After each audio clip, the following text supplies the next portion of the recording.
चर्चा में है राकेश टिकैत, क्योंकि 2 महीने से चल रहे दिल्ली किसान आंदोलन के प्रमुख चेहरों के रूप में उभरे हैं राकेश टिकैत। कृषि कानून वापस लेने की मांग पर उनकी आत्महत्या की धमकी के बाद आंदोलन ने तेजी पकड़ ली है।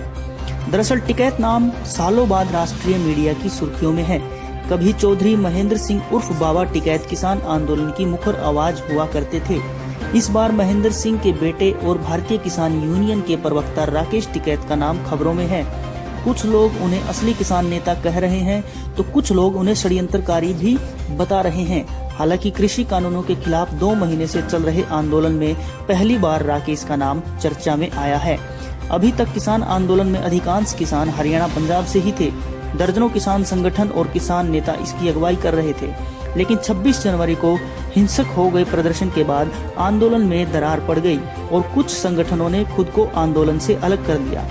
इस बीच धरना स्थल पर राकेश टिकैत की आत्महत्या की धमकी के बाद आंदोलन और तेज हो गया। रोते हुए राकेश टिकैत ने कहा कि कृषि कानून वापस नहीं हुए तो वो आत्महत्या कर लेंगे। इसके बाद उत्तर प्रदेश से बड़ी संख्या में किसान गाजीपुर बॉर्डर पर पहुंचना शुरू हो गए। राकेश टिकैत 27 नवंबर 2020 से धरना स्थल पर बैठे हैं। उनके बेटे चरण सिंह के मुताबिक वह अपने साथ 2 जोड़ी कपड़े और खेत की मिट्टी ले गए हैं। वो कहते हैं कि खेत की मिट्टी ही उन्हें इस आंदोलन में बने रहने का हौसला देती है।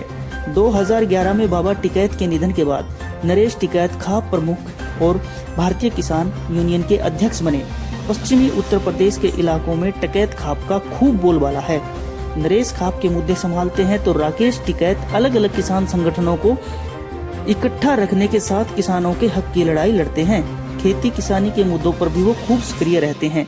उनके बेटे चरण सिंह के मुताबिक राकेश अभी तक 27 बार जेल जा चुके हैं।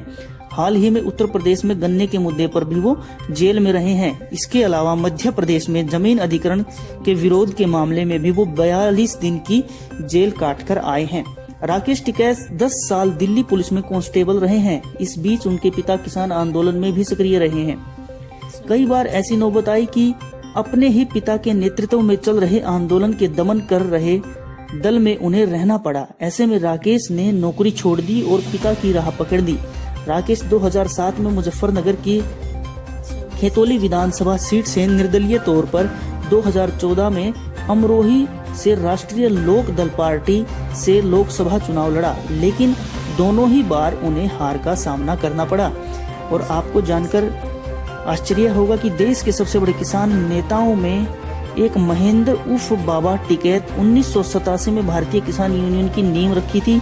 किसान मुद्दों पर सक्रिय रहने के अलावा टिकैत परिवार अपने स्वागत साक्षात्कार के लिए भी खूब जाना जाता है। पश्चिमी उत्तर प्रदेश में किसानों के अलावा भी अन्य किसी मुद्दे पर कवरेज के लिए जाने वाले अधिकांश पत्रकार टिकैत के घर पर ही रुकते हैं। साधारण घर होने के बावजूद उन्होंने मीडिया कर्मियों के ठहरने के लिए घर की ऊपरी मंजिल पर व्यवस्था की है। बाबा टिकैत के जमाने में से ही परिवार में रिवाज है कि सारे मेहमानों का स्वागत घी के हलवे से किया जाता है।